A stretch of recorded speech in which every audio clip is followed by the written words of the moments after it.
तो आज की वीडियो है 2004 में आई मूवी द मोटरसाइकिल डायरीज के बारे में, जो कि 23 साल के अर्नेस्टो गवारा की सच्ची कहानी है। और यहाँ पर अर्नेस्टो का हमेशा से ही मानना था कि जिंदगी को सिर्फ मजे करने में बिताना चाहिए और जिंदगी में खुशी की तलाश ही जिंदगी का असली मकसद है। लेकिन जब वो अपने दोस्त अल्बर्टो डिनार्डो के साथ 1952 में एक सफर पे निकला तो उसकी जिंदगी और उसकी सोच हमेशा के लिए बदल गई और आने वाले सालों में वो एक मार्क्सिस्ट क्रांतिकारी चे गवारा बन गया। तो अर्नेस्टो की कहानी कुछ ऐसी थी कि 23 साल का अर्नेस्टो एक मेडिकल स्टूडेंट था जो कि अपनी डिग्री पूरी करने के एक सेमेस्टर पहले एक सफर की तैयारी करता है और वो अपने 29 साल के दोस्त अल्बर्टो के साथ 14,000 किलोमीटर का सफर तय करने वाला था और उनका लक्ष्य साउथ अमेरिकन कॉन्टिनेंट को एक्सप्लोर करना था और वो इस सफर को एक बाइक पे तय करने वाले थे। लेकिन इस बात से अर्नेस्टो के पिता खुश नहीं होते। उस सफर का एक मकसद पेरू के एक ऐसे इलाके में काम करना था जहाँ पर लोग लेप्रेसी के शिकार हैं। हालांकि उनका असली मकसद तो एडवेंचर को पूरा करना था, जहाँ पर वो अर्जेंटीना से निकलकर पेरू तक पहुंचेंगे।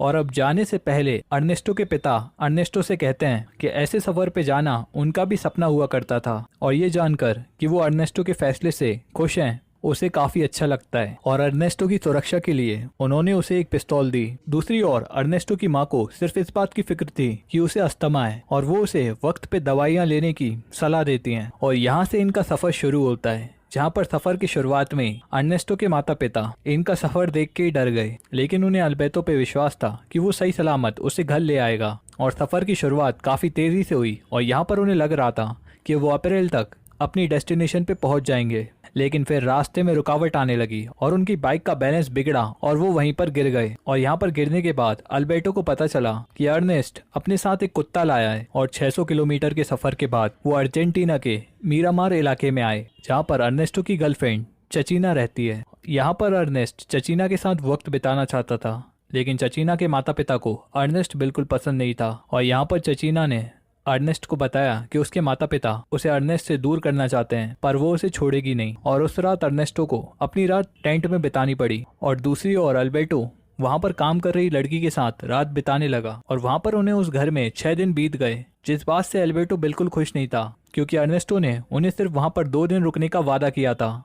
और उस दिन चचीना के साथ वक्त बिताकर और उसे अपना कुत्ता देकर अर्नेस्टो वापस से अपने सफर के लिए निकल गया। पर वो जानता था कि चचीना उसके जाने से बिल्कुल खुश नहीं और अब यहाँ पर ये पहाड़ों के रास्ते जाकर अपना वक्त बचाने की कोशिश करने लगे। लेकिन उन्हें बीच बीच में अपनी बाइक की वजह से रुकना पड़ रहा था और 1800 किलोमीटर पार करने के बाद वो दोनों एक मोड़ पर फिर से गिर गए और यहाँ पर अर्नेस्टो को चोट आई। लेकिन उनकी तकलीफें यहाँ पर खत्म नहीं हुई और मौसम भी उनके खिलाफ था और वो टेंट भी नहीं लगा पाए। और अब मौसम से बचने के लिए उन्हें एक छोटा सा घर दिखाई दिया और उस घर में सिर्फ एक बूढ़ा आदमी रहता था। और यहाँ पर अल्बर्टो ने अर्नेस्ट के डॉक्टर होने की बात बताकर एक रात रुकने के लिए इजाजत ली। और यहाँ पर उस बूढ़े आदमी ने उन दोनों को अपने नौकरों के शेड में जाकर सोने को कहा। लेकिन पहले तो अल्बर्टो को ये बात पसंद नहीं आई, लेकिन वो कर भी क्या सकते थे, वो चुपचाप वहाँ जाकर सो जाते हैं। और सफर में धीरे धीरे उनकी बाइक कमजोर पड़ने लगी और खाने की तकलीफ दूर करने के लिए अल्बर्टो की झूठ बोलने की कला काम आई और वो सभी से कहता कि वो दोनों खतरनाक बीमारियों का इलाज करने के लिए सभी की मदद करने के लिए निकले हैं। और उन्हें यहाँ पर सच में का एक डॉक्टर समझकर एक आदमी ने उन्हें अपनी तकलीफ बताई और यहाँ पर उस आदमी को ट्यूमर हो गया था, जिसे देखकर अल्बर्टो कहता है कि वो दोनों उन्हें ठीक कर देंगे। लेकिन यहाँ पर अर्नेस्टो जानता था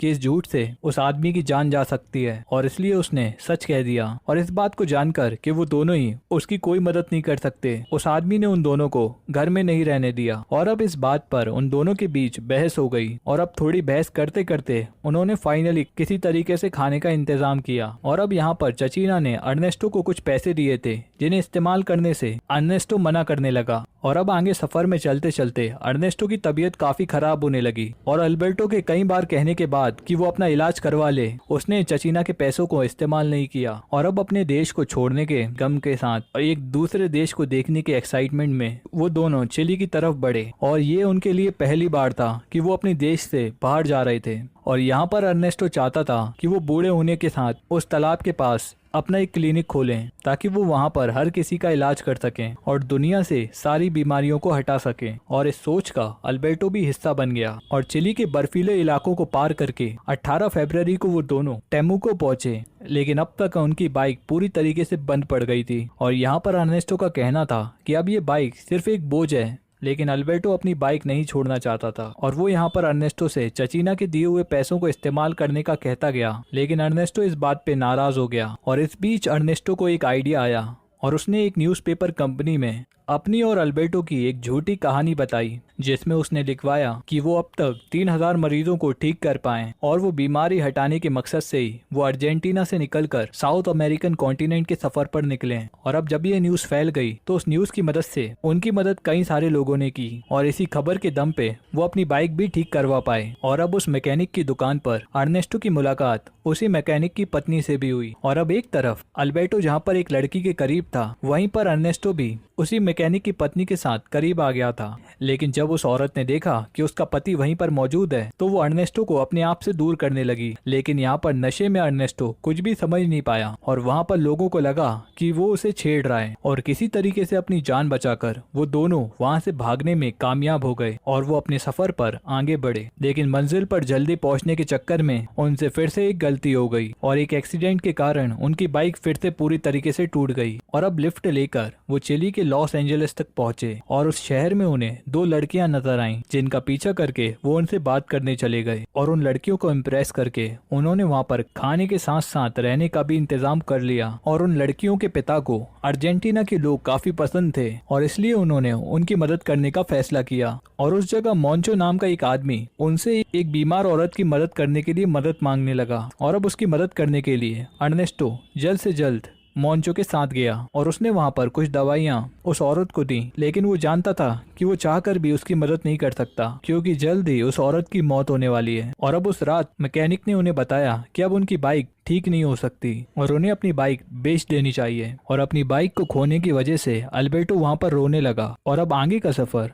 उन्हें पैदल तय करना पड़ा। लेकिन रास्ते में मौका मिलते ही वो लोगों से लिफ्ट मांग लिया करते। और कुछ दूर एक नए शहर में पहुंचने के बाद अर्नेस्टो को चचीना की एक चिट्ठी मिली और उस चिट्ठी को पढ़कर उसने उसके पैसे अल्बर्टो को आखिरकार दे ही दिए, क्योंकि उस चिट्ठी में चचीना ने उसे छोड़ने का फैसला कर लिया था। और कुछ वक्त के लिए इस गम में डूबने के बाद वो वापस से अपने सफर के लिए तैयार हो गया। और 11 मार्च को वो चिली के एक रेगिस्तान तक पहुंचे और कुछ दिनों तक रेगिस्तान में रहने के बाद उनकी मुलाकात एक गरीब पति पत्नी से हुई, जिन्हें कम्युनिस्ट होने की वजह से बेघर कर दिया गया था और पुलिस उन्हें जेल में डालना चाहती है। और वो आदमी यहाँ पर काम की तलाश में भटक रहा था। और अब ये देखकर कि वो दोनों काम की तलाश में सफर पर निकले, अल्बर्टो और अर्नेस्टो को बहुत ही शर्मिंदगी महसूस होने लगी, क्योंकि वो दोनों तो अपने मजे के लिए सफर पर निकले थे और आज पहली बार उन्हें दुनिया की तकलीफें नजर आई थी। और आज वो पहली बार अपने आप को इंसानियत के करीब महसूस कर रहे थे और गरीबों की तकलीफ समझ पा रहे थे। और अगली सुबह उन्हीं मजदूरों के लिए अर्नेस्टो ने आवाज उठाने की कोशिश की, लेकिन वो उनके लिए कुछ कर नहीं पाया। और अब अर्नेस्टो का नजरिया अब पूरी तरीके से बदल गया था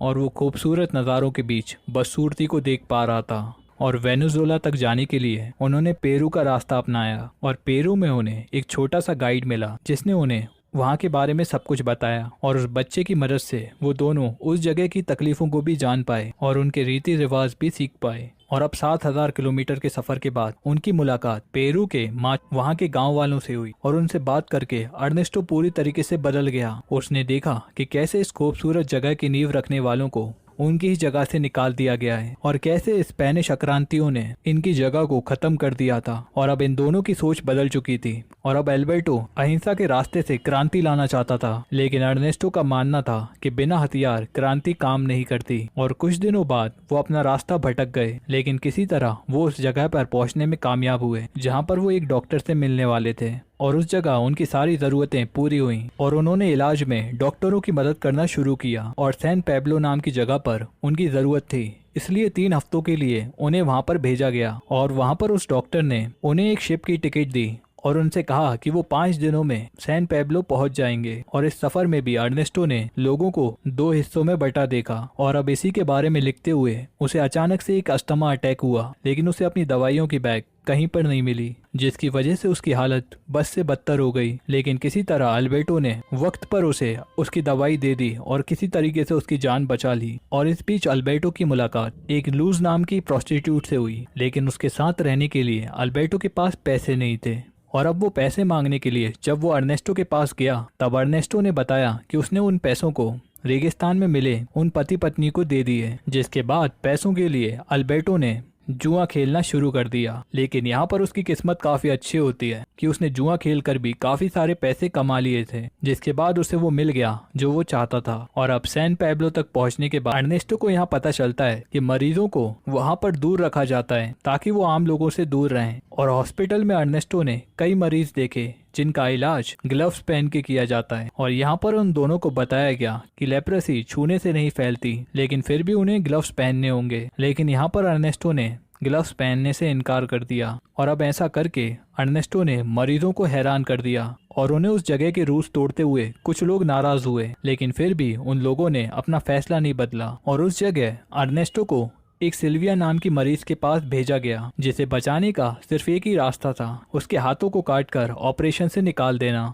और यहाँ पर अपने अस्थमा के बारे में सिल्विया को बताकर अर्नेस्टो ने उसे हिम्मत दी और ऑपरेशन के दौरान भी वो उसे हिम्मत देता रहा और मरीजों का अच्छी तरीके से ख्याल रखता गया। और देखते ही देखते अल्बर्टो और अर्नेस्टो उस कम्युनिटी का हिस्सा बन गए और वो सब एक परिवार की तरह रहने लगे। लेकिन इस परिवार में भी कुछ बुरी बातें थीं, जैसे कि एक दिन उन दोनों को खाना नहीं दिया गया सिर्फ इसलिए क्योंकि वो दोनों चर्च नहीं गए। और ये उन लोगों के लिए नाइंसाफी थी जो कि क्रिश्चियन नहीं है। लेकिन फिर सिल्विया और कुछ मरीज अल्बर्टो और अर्नेस्टो के लिए अपना खाना ले आए और इसी तरीके से एक परिवार की तरह रहने के बाद अल्बर्टो और अर्नेस्टो के जाने का समय आ गया और उनका शुक्रिया अदा करके उनके लिए एक पार्टी रखी गई। और उस रात एक स्पीच देते हुए अल्बर्टो ने कहा कि इस सफर ने उसे सिखाया है कि देश का बंटवारा सिर्फ काल्पनिक है और ये अमेरिकन कॉन्टिनेंट जहाँ पर लोग बट चुके हैं वो अलग अलग नहीं, एक ही है और इन्हीं लोगों की आज़ादी के लिए वो लड़ाई लड़ेगा।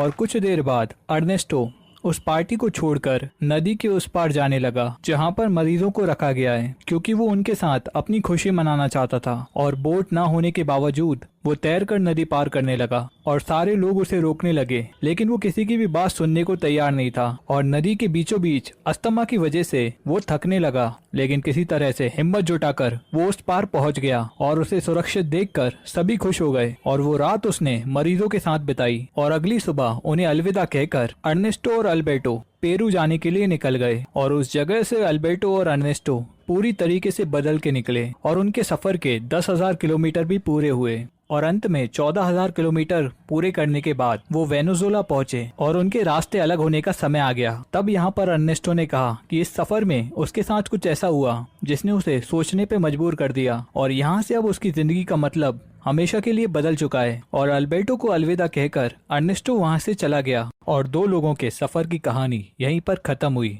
जिस सफर ने उन दोनों को हमेशा के लिए बदल दिया। वो सारी जगह जहाँ भी वो गए वहाँ के लोगों ने, उस जगह ने उन्हें कुछ ऐसी सीख दी जिसने उनका पूरा नजरिया ही बदल दिया। और उस दिन के बाद अल्बर्टो और अर्नेस्टो को मिलने में 8 साल लग गए और 8 साल बाद भी वो तब मिले जब क्यूबा के सबसे बड़े लीडर चे गवारा ने, मतलब अर्नेस्टो ने उसे अपने साथ रहने के लिए बुलाया। और अर्नेस्टो ने अपनी पूरी जिंदगी समाज की मदद करने में बिताई, लेकिन अंत में CIA द्वारा उसका खून कर दिया गया। और अल्बर्टो ने क्यूबा में अपना एक हॉस्पिटल खोल लिया जैसा कि उसने और अर्नेस्टो ने सोचा था, और वो अपनी पत्नी और बच्चों के साथ वहीं पर रहने लगा। और यहीं पर ये कहानी खत्म हो जाती है। तो thank you for watching this video. मैं मिलता हूँ आपसे एक और नई कहानी के साथ, तब तक के लिए गुड बाय।